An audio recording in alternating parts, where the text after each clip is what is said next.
Hey guys, Captain Nate checking in with your weekly fishing report for the week of February 24th.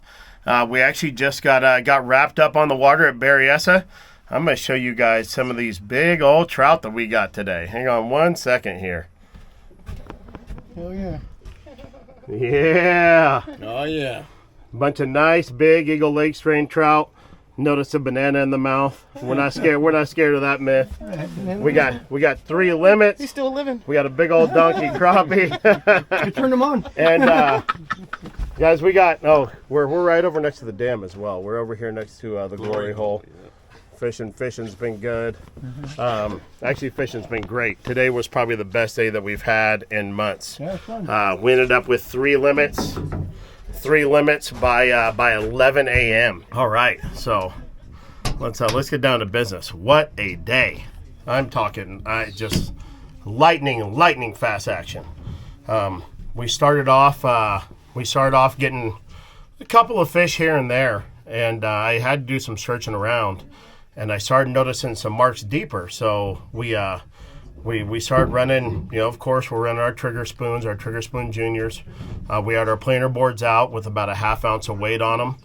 So that gets them down to roughly 10 feet or so. And we are going about 2.7 up to 3 miles an hour. We had our downriggers set early. I think we were going 13, 10, 8, and 7. We ended up dropping down to about 20, 17, 15, 13, and just started smacking them. I mean, we lit them up today, guys. We lit them up. And not to mention, these guys, they only lost 2 fish. So we had 3 limits of trout. We had a big crappie, lost 2 fish by 11 a.m. That's just insane for this time of year at Berryessa. One of the best days I've seen out here in a while, and it's the warmest day today. So hopefully this trend continues. I mean, it was fantastic. We got some donkeys, as you could see, just great fishing. Trigger spoon juniors, optimizers. We ran them all, got fish on all of them, all our shad patterns. All the patterns are in the packages, guys. Smotherman Chrome Killer scent. It works. Period. End of story. Do it. You'll catch fish. Or come with me and I'll show you how to do it. I prefer that way, but if you just want to, pick up the spoons and pick up the scent, you can go that way, and I'm sure your chance of going out and being successful will definitely rise up. That's going to be your Berryessa report for this week. Next, we're going to step out to Lake Camanche. Lake Comanche continues to plant heavily. The pond's getting the majority of the fish. The lake is still getting 1,000 pounds a week. The pond's getting 1,000 pounds a week as well. But the deal is with the pond, guys, if you go out there and you want to fish the pond, I suggest you try to get there on the day that they plant, if not the day after. And reason being is that a lot of the cormorants and the pelicans, they get a lot of those fish when they put them in. And then, the shoreline is going to be just loaded with fishermen at the pond. And they put a hurting on those fish. They do. They put a hurting on them the first couple of days, and then fishing tends to tighten up. You can fish the pond the same way that I suggest you fish the lake, and that's going to be with very long leaders. We're talking, 3 to 5 foot leaders, because there's a lot of grass, and there's a lot of grass. And if you have a short leader, your power bait isn't even being seen by the fish. It's just getting covered in grass. And that's not what you want to do. P-jigs work really good for those planted fish. If you're from the shore, throw a white crappie jig, an orange crappie jig, chartreuse crappie jig, and those lightning trout and the rainbow trout they put in the pond, they really like it. They're all lasting trout. You can use those same techniques anywhere that plants lasting trout. Next lake I'm going to talk about is going to be Lake Pardee.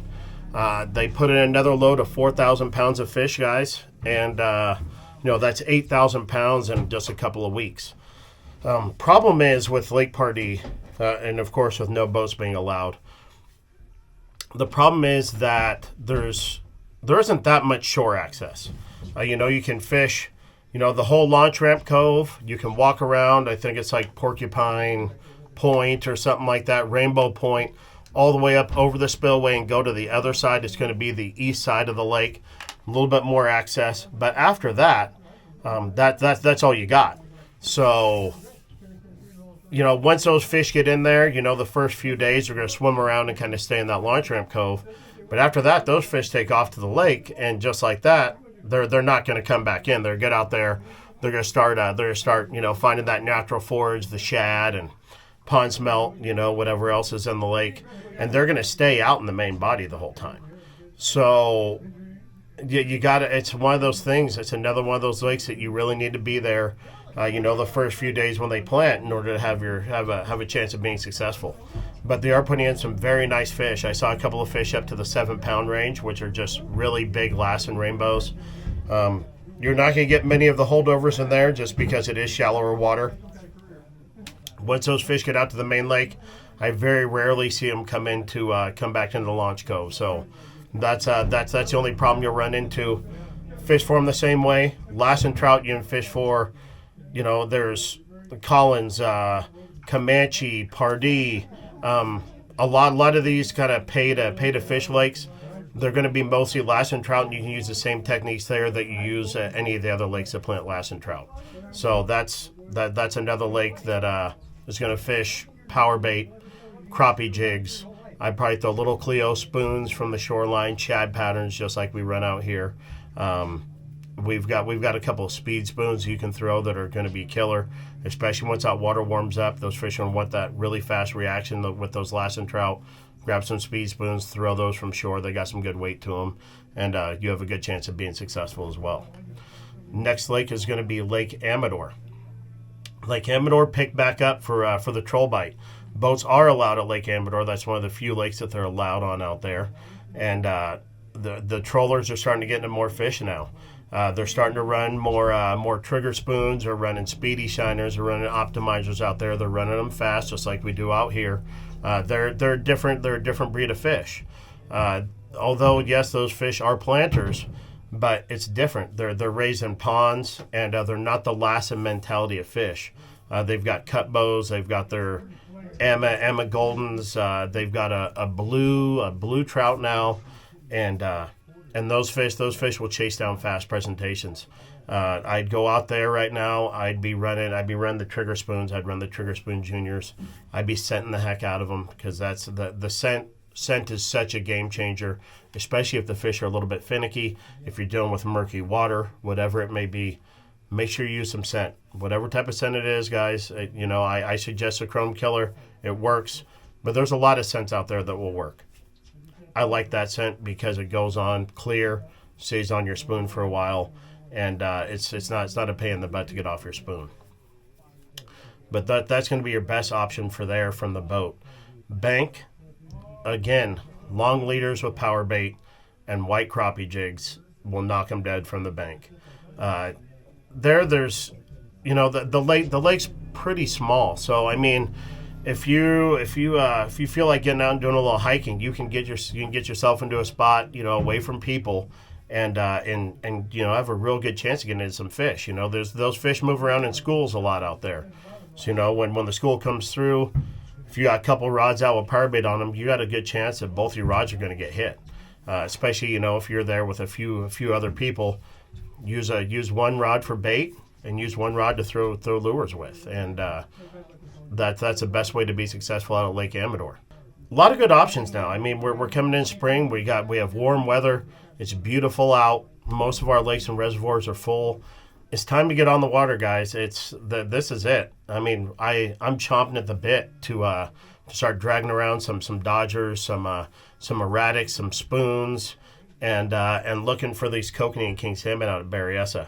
I believe my group on Friday wants to go out and just go out and target kokanee and king salmon. So I'm pretty excited. I think we'll be able to pick up some trout as well while running that gear. But you don't know unless you try, and this will be the first time that we give it a run, and I've got some confidence that we'll be successful. So I'll definitely report back on that. You guys can always check me out on Facebook, on Instagram, and my website at Big Nate's Guide Service. You can find my Berryessa packs on Catch America. We got the Trigger Spoon Berryessa pack, the Trigger Spoon Junior Berryessa pack. We have the Chrome Killer scent on there. Catch America has acquired Trinidad Tackle. Another very, very big acquisition for Catch America. So we will have all the optimizer spoons, we'll have dodgers, we'll have T-Pexes, we'll have bait heads. We'll have everything readily available very soon on the Catch America website. I did a cool video with Cal this week, and we went out, we ran some optimizers. I showed you guys some of the patterns that I've been using. We'll have some nice Berryessa packs set up for you on that, as well as some other stuff here real soon. So definitely tap in with www.catchamerica.com. Check out what we have on there. And I appreciate your guys' continued support. It means a lot to me and my family. And, I can't thank you enough. So until next week, everyone have a blessed day today. Have a blessed week, and we will tap back in with you soon.